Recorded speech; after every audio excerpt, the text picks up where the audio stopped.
L'idée du noir et blanc, en fait, il n'était pas là au départ. Il est venu au moment des repérages, quand on cherchait des décors, au moment où je suis allé en Allemagne, où j'ai visité pas mal de petites villes allemandes. Et on était, alors la jeune fille qui s'occupait des repérages était très bien parce qu'elle nous a tout de suite montré des. Elle a tout de suite dit il faut absolument tourner en ex-Allemagne de l'Est parce que c'est là où il reste des villes qui sont un peu préservées, parce que comme les communistes n'avaient pas d'argent, ils n'ont pas tout rénové. Et donc elle m'a proposé très vite la petite ville de Quedlinburg. Et la ville m'a plu, elle était vraiment dans son jus, sauf que les colombages étaient souvent colorés. Et du coup, ça faisait un peu Walt Disney. Et une fois en me baladant dans la ville, je suis tombé sur une vitrine où il y avait des photos de la ville au début du siècle. Et je me suis rendu compte que rien n'avait bougé et qu'en noir et blanc, ça donnait un sentiment beaucoup plus réaliste. Au début, c'était quand même un choix esthétique. C'était un choix esthétique. En plus, il me semblait que le noir et blanc correspondait bien à cette période de deuil, de souffrance, où il y a eu des millions de morts en France, en Allemagne et dans tous les autres pays qui ont participé à la guerre mondiale. Donc c'est vrai que j'ai pas pu m'empêcher, parce que j'aime la couleur, c'est quelque chose que j'utilise habituellement. C'est vrai que le noir et blanc, c'est pas mon goût personnel, même si là, c'était un vrai défi, hein. Mais c'était intéressant. Mais c'est vrai que j'avais du mal à me dire il n'y aurait pas une scène en couleur, et notamment cette promenade dans la campagne qui était un peu inspirée des tableaux de Gaspard David Friedrich. Voilà, donc je me suis dit pourquoi à des moments il n'y aurait pas de la couleur, comme s'il y avait de la vie qui reprenait. Et puis aussi quand il y avait la présence de Franz qui revenait au sein de cette histoire, il me semblait que ça pouvait fonctionner. Moi, c'est vrai que l'idée que vous dites de classicisme me va bien parce que le cinéaste, un des cinéastes qui m'inspire le plus par rapport à ça, c'est Buñuel, qui était un cinéaste vraiment de la transgression, mais dans une forme très classique. Et moi, c'est ce que j'essaye aussi à travers une histoire où j'embarque le spectateur, des spectateurs qui a priori ne devraient pas rentrer dans cette histoire, grâce à une mise en scène classique dans laquelle on peut s'identifier, dans laquelle on rentre, aller dans des territoires un peu tordus, un peu bizarres, un peu étranges. Et c'est ça que je trouve intéressant, permettre au spectateur d'aller là où il ne s'attend pas. Moi, je t'ai toujours dit que instinctivement, de mon point de vue d'acteur, moi je trouvais ça super d'aller jusqu'au bout de la manipulation. Et voilà, ce qu'on peut dire au spectateur, c'est que le film parle aussi du mensonge, qu'il y a une mise en abîme de ce mensonge, que moi, le scénario, quand je l'ai découvert, il m'a menti comme les spectateurs mentent, comme les personnages mentent dans le film. Et que ça, je trouvais que c'était quelque chose de captivant. Après, sur les décisions de ce qu'il fallait montrer ou pas montrer, jusqu'à quel point on peut tricher, c'est François qui a tranché. Moi, ce qui m'intéressait, c'était de montrer qu'il y a toujours une vérité dans un mensonge. Il y a quelque chose qui se révèle. Parce que quand on fait un mensonge, on veut cacher quelque chose, mais on révèle quelque chose de soi. Et je pense que les mensonges d'Adrien révèlent beaucoup de choses de lui. On s'en rend compte à la fin du film, quand Anna fait tout le trajet en France et quand on le voit, comment il est prisonnier dans cette famille française, tout d'un coup on se dit mais ce qu'il a raconté, il y a une part de vérité. Alors même si c'est pas la réalité, c'est peut-être une forme de fantasme, et un fantasme révèle beaucoup de ce qu'on est. Donc pour moi, c'était l'idée de filmer tout ça au premier degré, et filmer ça avec une certaine forme de croyance à chaque fois. Alors le tableau, en fait, dans la pièce de théâtre de Rostand, il parle d'un tableau de Gustave Courbet, avec un jeune homme avec la tête en arrière. Donc j'ai cherché ce tableau, je l'ai trouvé, et je l'ai trouvé extrêmement romantique, et j'ai l'impression que c'était un jeune homme qui dort, c'était une assez belle image, mais ça ne correspondait pas à ce que je voulais. Moi je voulais quelque chose de plus violent, de plus fort visuellement, et donc j'ai cherché des représentations de mort, de suicide, et je suis tombé sur ce tableau de Manet que je ne connaissais absolument pas, qui est très méconnu et qui est très surprenant parce qu'il est extrêmement moderne dans sa frontalité. Et donc tout de suite je me suis dit voilà, ça peut être intéressant parce que ce tableau qu'on voit d'abord une première fois en noir et blanc, qui est un peu mystérieux parce que comme c'est une peinture impressionniste, les choses se mélangent un peu, on ne perçoit pas vraiment les choses et puis on le voit à la fin en couleur. L'ambiguïté, oui, c'était ce qui m'a séduit dans le scénario aussi.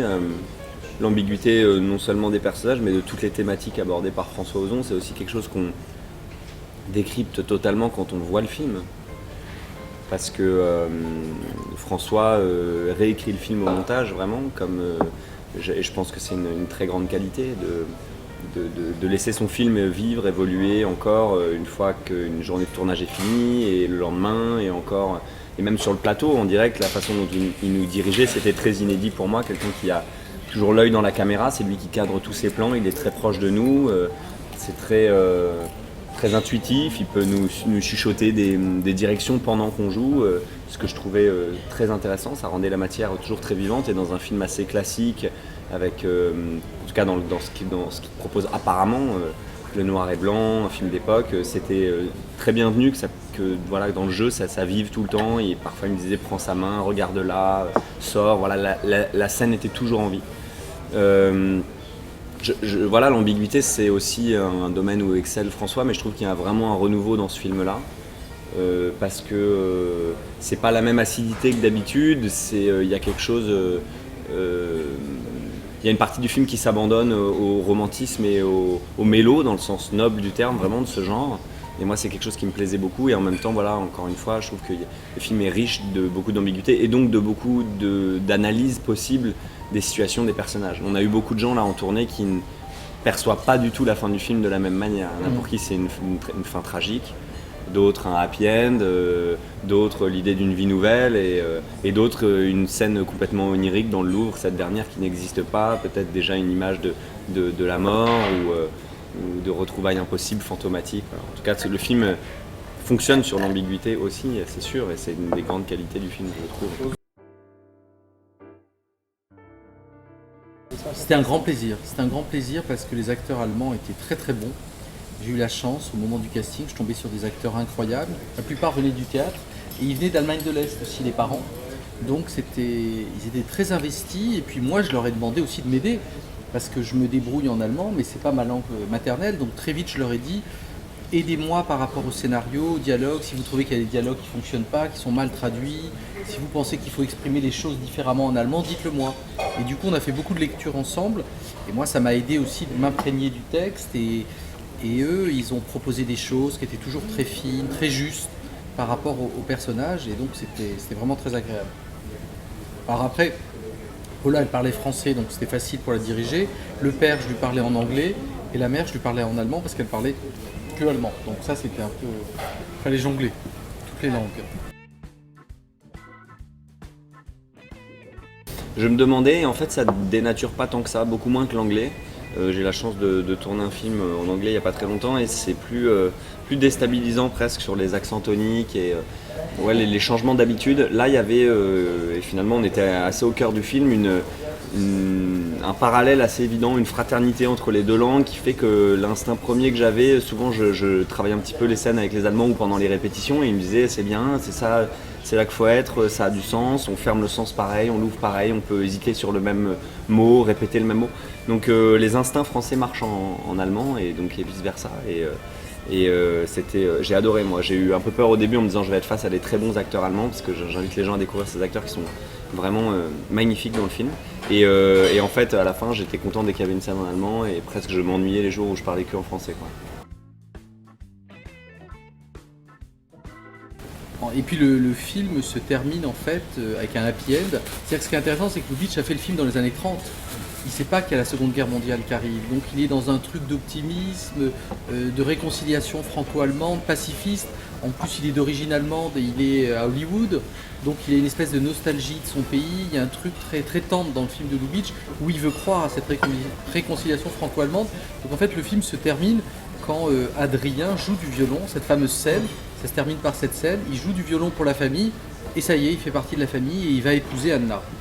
Et quand on revoit le film aujourd'hui, il y a quelque chose d'un peu naïf, qui est très beau, mais en même temps, on ne peut pas s'empêcher de se dire que le personnage d'Adrien est piégé, quoi. Il est piégé par le personnage d'Anna, et qu'il devient prisonnier de cette famille, et que quand même, cette réconciliation se fait sur un énorme mensonge.